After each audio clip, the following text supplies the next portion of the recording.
नमस्कार दोस्तों, आज जो है हम सिविल प्रक्रिया संहिता की धारा 10 विचाराधीन न्याय के सिद्धांत को पढ़ेंगे। इसको रेस सब जुडिकेटा के नाम से भी जाना जाता है।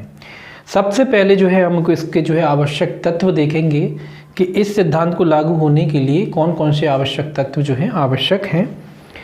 पहला तो इसमें दो वाद होने चाहिए, एक पूर्ववर्ती वाद और दूसरा जो है आपका पश्चातवर्ती वाद। दोनों वादों में जो है वाद के पक्षकार या उनके प्रतिनिधि एक ही होने चाहिए, ठीक है। तीसरा जो है इसमें दोनों वादों में जो है सार्थ विभाजक जो तथ्य है, सार्थ या प्रत्यक्षतः जो विभाजक तथ्य है एक ही होना चाहिए, ये इसके लिए आवश्यक शर्त है। इसके अलावा इसका एक आवश्यक तत्व और एक है कि दोनों वादों में पक्षकारों की हैसियत जो है एक समान होनी चाहिए। देखिए, तो इसके जो आवश्यक तत्व आपको याद रखने हैं क्योंकि ये आवश्यक हैं, जरूरी हैं। इसके अलावा आपको एक चीज़ और याद रखनी है कि इसमें जो है पूर्ववर्ती जो वाद है वो किन न्यायालयों में जो है लंबित होना चाहिए। पहला तो वही न्यायालय जिसने पश्चातवर्ती जो है वाद किया गया उस न्यायालय में लंबित हो, या फिर जो है किसी अन्य न्यायालय जो भारत में स्थित है उस न्यायालय में लंबित हो सकता है। इसके अलावा किसी अन्य न्यायालय में जो भारत के बाहर स्थित है किंतु जो केंद्र सरकार के द्वारा स्थापित किया गया है, या फिर उच्चतम न्यायालय में कोई वाद लंबित हो। तो भाई ये होता क्या है, दरअसल ये जो आपका विचाराधीन न्याय का जो सिद्धांत है ये दो समानांतर वादों को ग्रहण करने से जो है न्यायालय को रोकता है। दो समानांतर वाद ये कहता है कि भाई दो समानांतर वाद एक साथ नहीं चल सकते। एक कोर्ट में आपने बात कर दिया और उसी आधार पर उसी विषय पर आपने और वही पक्षकार हैं और आपने दूसरा वाद दूसरे कोर्ट में कर दिया, तो कुल मिला के दो समानांतर वाद एक साथ नहीं चल सकते, एक पूर्ववर्ती और एक पश्चातवर्ती। एक पहले कर चुके हैं और एक दूसरा आपने और कर दी है फाइल। तो कुल मिला के ये जो सिद्धांत है ये दो समानांतर वादों को चलने से, एक साथ चलने से जो है रोकता है। तो इसका उद्देश्य क्या है, इस नियम को शामिल करने का उद्देश्य क्या बात आती कि भाई इस अधिनियम का जो है, या इस कह लीजिए इस नियम जो विचाराधीन न्याय है या धारा 10 है, रेस सब जुडिकेटा है, इसको जोड़ने का जो है उद्देश्य क्या है। इसका उद्देश्य सीधा उद्देश्य है इसका कि जो न्यायालय की क्षेत्राधिकारता होती, दो समानांतर क्षेत्राधिकारता वाले न्यायालय होते हैं उनकी जो क्षेत्राधिकारता होती है उनमें जो है न्यायालय के निर्णय में जो है संघर्ष की स्थिति ना उत्पन्न ना हो, उसको रोकना है। आपने दो बात कर दी, एक बात किसी अन्य न्यायालय में, दूसरा बात किसी अन्य न्यायालय, तो दोनों न्यायालयों के बीच जो है संघर्ष की स्थिति ना बने, इसको रोकना है इसका उद्देश्य। दूसरा जो है वादों की बहुलता को रोकना है, दूसरा उद्देश्य। भाई आप एक ही मैटर पर 4-4, 5-5 वाद लाएंगे तो कैसे चलेगा, इसीलिए वादों की बहुलता को रोकना भी जो है इसका उद्देश्य है।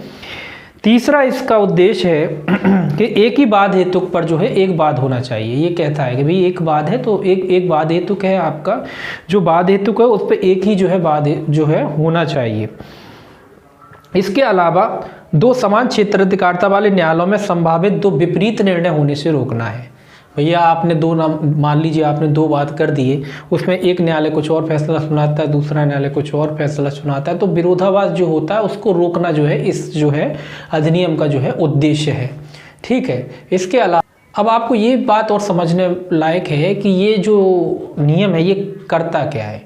ये जो नियम है, ये जो दूसरा, ये आपके अधिकार जो होते हैं वाद लाने के जो है उसको समाप्त नहीं करता। ये नियम इतना याद रखें कि ये जो नियम है आपके वाद लाने के जो किसी अधिकार को समाप्त नहीं करता, बल्कि ये आपके जो है जो वाद जो आप अगला वाला यानी कहते हैं पश्चातवर्ती जो वाद है उसको ग्रहण करने से अगले न्यायालय को रोक देता है, केवल रोकता है।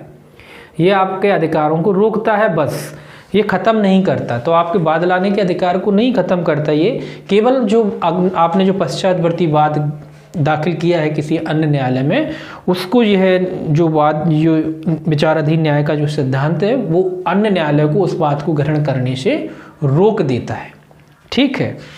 इसके अलावा एक चीज़ और मान लीजिए दो समानांतर वाद लागू मतलब किसी ने दायर कर दिए और उसके किसी जो पश्चातवर्ती न्यायालय है उसको मान लीजिए सूचना नहीं मिल पाई, उसको जानकारी ही नहीं मिल पाई कि ऐसा कोई और वाद जो है लंबित है।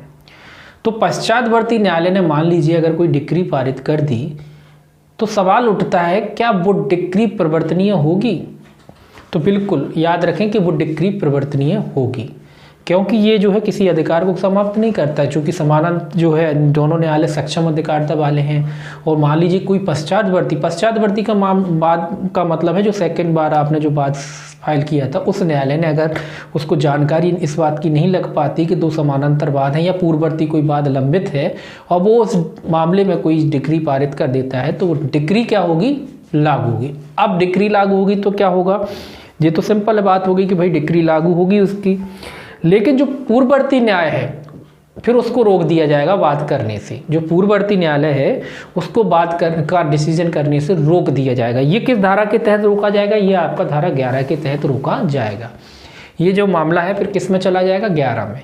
तो इसमें क्या होगा, इसमें जो है आपका जो न्यायालय पश्चातवर्ती था उसने अगर डिक्री पारित कर दी है तो पूर्ववर्ती न्यायालय जो अभी तक फैसला नहीं सुना पाया है उसको फैसला करने से रोक दिया जाएगा और ये बात जो है आपकी धारा 11 के अधीन लागू होगी, जिसको हम प्रांग न्याय कहते हैं, रेस जुडिकेटा कहते हैं। इसको रेस सब जुडिकेटा कहते हैं, उसको रेस जुडिकेटा कहते हैं। ठीक है, तो याद रखें दोनों में धाराओं में अंतर क्या है उसको बाद में पढ़ेंगे अपन। उस धारा में अधिकार समाप्त हो जाता है, आपका वाद लाने का अधिकार समाप्त हो जाता है, जबकि इसमें वाद लाने का अधिकार समाप्त नहीं होता, केवल एक रोक लग जाती है, एक स्टे लग जाता है। आप एक ही बात पर, एक ही वाद विषय पर कोई दोबारा या दूसरा कोई बात जो है आप नहीं ला सकते। बस रेस जुडिकेटा में जो है आपको बस इतना ही पढ़ना है। ठीक है, आगे कार्रवाई करने से रोक देना। सिंपल भाषा में आप याद रखें कि दो समांतर वादों को एक साथ चलाया नहीं जा सकता। अगर कोई दूसरा न्यायालय या पश्चातवर्ती न्यायालय किसी बात को ग्रहण कर लेता है तो उसको जो है बात ग्रहण करने से, या कह दीजिए कार्रवाई करने से, सॉरी बात ग्रहण करने से नहीं रोका जाता, कार्रवाई उस पर कार्रवाई करने से रोक दिया जाता है। मतलब वो जो सेकंड न्यायालय है वो आपके जो वाद है उस पर कोई एक्शन नहीं लेगा, कोई कार्रवाई नहीं करेगा। वो बात तो ग्रहण कर लेगा लेकिन कोई कार्रवाई नहीं करेगा। ठीक है, धन्यवाद आज के लिए।